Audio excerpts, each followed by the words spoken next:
So the Nintendo Switch has been out for about a year and a half, and I got it on launch day, March 2017. And since then, I've played about 4 games and easily hundreds of hours of gameplay, different games. And I've only been using the Joy-Cons that came with the Nintendo Switch. But everybody, of course, is like, you gotta use the Pro Controller if, you're a pro gamer and everything. You play Xbox, PlayStation, you gotta get the Pro Controller. They had this kind of on the Wii U. Basically, I think it's pretty much the exact same design, or more or less. There's a few changes here and there. But I've just been using the Joy-Cons until, I don't know, about a week or two ago, then I got the Pro Controller. So I wanted to really talk about the differences between the two. Because originally the Joy-Cons that came with the Nintendo Switch, they're the new thing, and they're $10 more expensive than the Pro Controller. I figured they're $10 more expensive because these can be used as one controller like this, or 2 controllers like that, and then you instantly have co-op. It's wireless, have 2 batteries in it instead of just 1. This has 1 internal battery, these have 2 internal batteries and all that. So that's why I figured it was more expensive, but just only $10, no big deal. So I finally got the Pro Controller, played some Legend of Zelda Breath of the Wild, mostly just with the Pro Controller. I got it because the Joy-Cons were starting to mess up, specifically the left Joy-Con. So the right Joy-Con was still fine, but when I'm playing with both of them, my character would just automatically go to the left, even though the stick wasn't pointing to the left. And it doesn't even look like out of place or anything. And I try to recalibrate the controller and do a bunch of different stuff. Nothing's worked. So it's like, alright, I guess it's time to get a new controller. Test out the Pro Controller, everybody's talking about it. So I got it, and yeah, it feels okay. Definitely better than, this. Or even on this little, controller holder that you can get. By the way, you have to get this separately, and it's like an extra $20. You do have one that comes with the Nintendo Switch, but it doesn't have a charger, a USB Type-C charger. So you have to buy this separately, $20-$30, I forgot off the top of my head, to actually use this like a controller and charge it when you're using the Nintendo Switch, like on the TV or whatever. So yeah, that's another annoyance.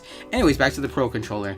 So I got the Pro Controller, it has USB Type-C plug already, has the internal battery, it has the NFC thingy, so you can use Amiibos just like the Joy-Con.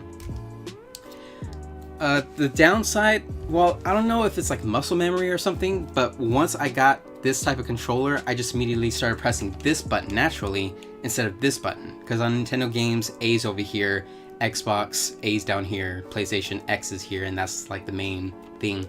Although in Japan, you'd press circle normally, and then X to cancel. Circle to go forward, X to cancel. In the US and other Western places, it's X to go forward and circle to cancel.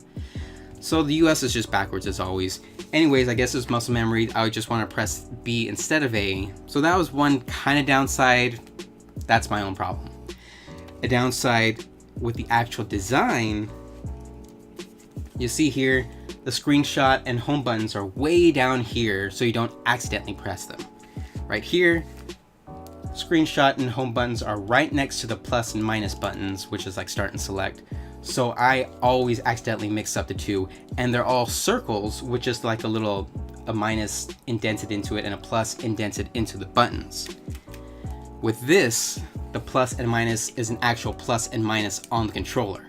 So you can actually feel when you have a plus and minus on the Joy-Cons, and you kind of have to like guess with the Pro Controller, and they're right next to each other, super annoying. And then there's the D-pad. There's always been issues with the D-pad with controllers like this, whether it's the Xbox, well, the PlayStation was pretty much fine, I guess. But one solid D-pad like this is really, really bad, cheap. Just don't do it if you're making a controller. Because sometimes I press up, and since it's one solid piece, it presses to the right or something. And I'm like, wait, I didn't press to the right, I pressed up.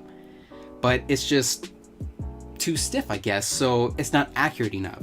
But with the Joy-Con, the D-pad is 4 separate buttons, because when you switch it over and do co-op, then you got to do 4 separate buttons just like this, and you use the Joy-Con instead of the D-pad. So it makes more sense like that.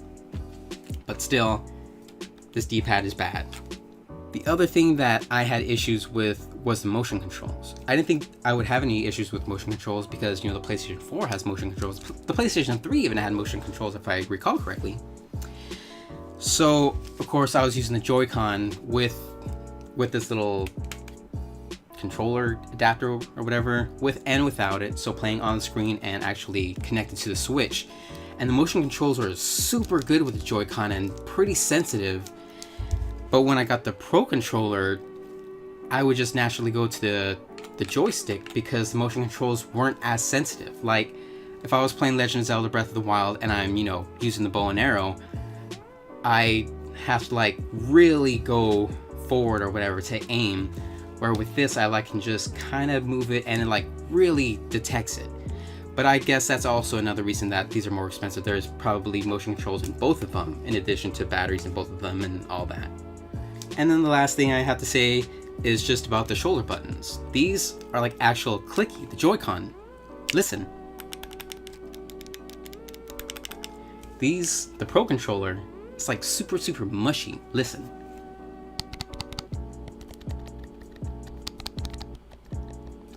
Yeah, so Pro Controller, it's $10 cheaper, but it should be like $30 cheaper. This is a terrible design. I was like thinking, is this a knockoff one? Is this an official Nintendo controller?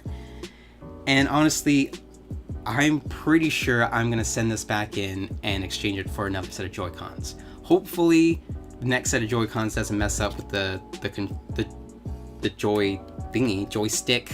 See, you're getting it mixed up. Nintendo's so bad with naming things. It's Joy-Con, joystick, controller. I'm getting all mixed up. Anyways, hopefully the next Joy-Con doesn't just immediately keep going to the left and it lasts longer. I don't know. So maybe increase the durability with this. Increase a lot of things with this. The button, tactile feedback, the motion controls, just the D-pad, there's just so much. There's so much. It's bad. So who's the Pro Controller really for? Just thinking about it, I think maybe the Pro Controller is for people who normally play Xbox and PlayStation and are trying to make the switch to Nintendo. So if you're like in that camp and you have bigger hands, because the Joy-Con is pretty small, although it's not that much smaller than a Pro Controller. Anyways, if you have bigger hands and stuff, you might want to go with a Pro Controller, but pretty much everything else, Joy-Cons are better, in my personal opinion. But you guys can leave a comment down below giving me your thoughts on the Pro Controller versus the Joy-Cons. And I will leave links in the description to Amazon listings for both of them. You guys can buy either one if you like. And if you use my listings, I will get a small cut. And it won't cost you guys anything extra. It'll just help keep my websites and my YouTube channels running. So yeah, I guess that's it. Thumbs up this video if you liked it or appreciate me talking about it. Leave comments talking about the controllers, I guess. And subscribe if you want to see more gameplay stuff and tech stuff. Gaming stuff. Whatever. See you guys later.